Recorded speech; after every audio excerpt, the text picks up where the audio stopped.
The Georgia General Assembly this week cut $66 million from the state's 26 public universities.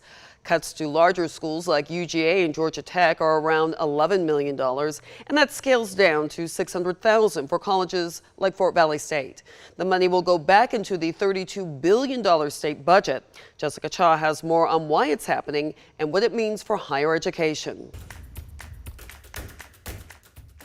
The state cut about $1.2 million from Middle Georgia State University's budget for next year. That's about 3% of their entire budget. So we're working it through, but there clearly will be some impact on next year's budget.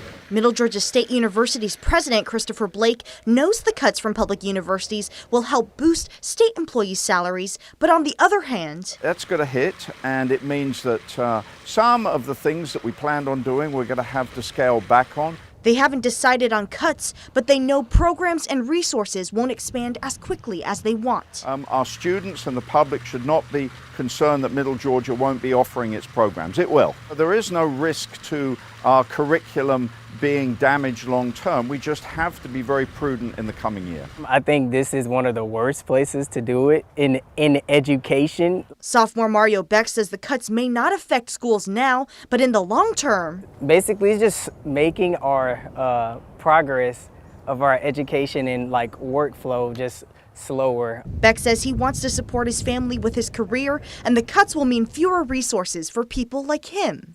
I need to go here to be able to get where I want to be in life.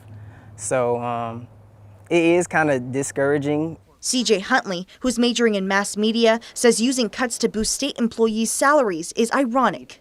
If I'm going to go give people more money, it makes no sense to cut the funding. That's basically taking away the teachers, police officers, and students' money and then giving it back to them. In Macon, Jessica Cha, 13 WMAZ News. Blake says they've already been getting help from the state in other ways. He says Senator John Ossoff was recently able to help secure money for the university's aviation program. We're taking a closer look at some of the reasons behind enrollment decline. The National Student Clearinghouse Research Center says cost and COVID are the top reasons young people aren't moving on to the college classroom. 6 in 10 Americans say the financial burden of earning a degree makes higher education inaccessible. They also cite a slower birth rate due to the economic recession. Here in Georgia, 20 schools are already planning to receive less money next fiscal year due to enrollment declines.